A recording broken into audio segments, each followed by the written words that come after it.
बड़ोग में जल्द बनेगा 100 बिस्तर वाला अत्याधुनिक नशा मुक्ति केंद्र, 5.34 करोड़ रुपए मंजूर। हिमाचल प्रदेश सरकार ने नशीली दवाओं के दुरुपयोग पर अंकुश लगाने और नशे की लत से प्रभावित युवाओं को समाज की मुख्य धारा में वापस लाने के लिए एक व्यापक द्व्यायामी रणनीति अपनाई है। यह रणनीति युवाओं में मादक द्रव्यों के सेवन को रोकने और पहले से ही नशे की लत में फंसे लोगों के पुनर्वास पर केंद्रित है।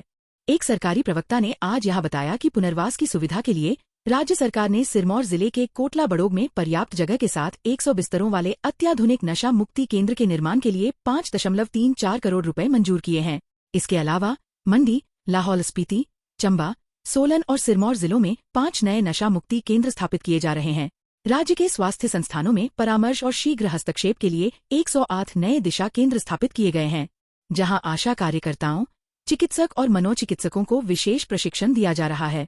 वर्तमान में कुल्लू, ऊना, हमीरपुर और कांगड़ा में पुरुषों के लिए 4 नशामुक्ति एवं पुनर्वास केंद्र संचालित हैं, जबकि कुल्लू जिले में रेड क्रॉस सोसाइटी द्वारा महिलाओं के लिए एक अलग केंद्र संचालित किया जा रहा है।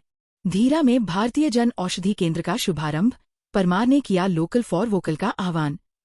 विधानसभा क्षेत्र के धीरा में प्रधानमंत्री भारतीय जन औषधि केंद्र का शुभारंभ हुआ। इस अवसर पर हिमाचल प्रदेश भारतीय जनता पार्टी के वरिष्ठ नेता, पूर्व विधानसभा अध्यक्ष व सुलह के विधायक विपिन सिंह परमार ने विशेष रूप से शिरकत की।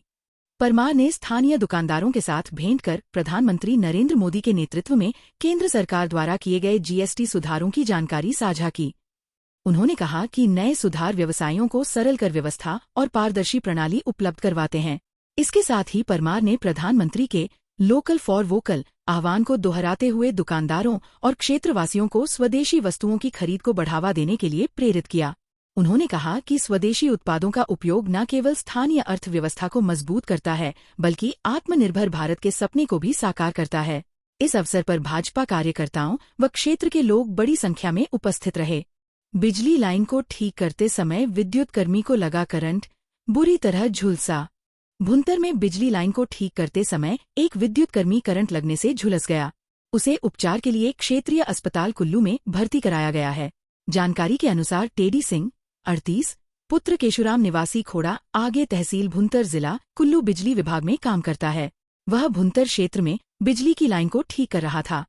पिछले दिनों हुई मूसलाधार बारिश और भूस्खलन के कारण बिजली की लाइनें प्रभावित हुई हैं, जिन्हें ठीक करने का इन दिनों काम चल रहा है। इसी दौरान कर्मचारी को करंट लगा और उसका पैर झुलस गया। उसका अस्पताल में उपचार चल रहा है।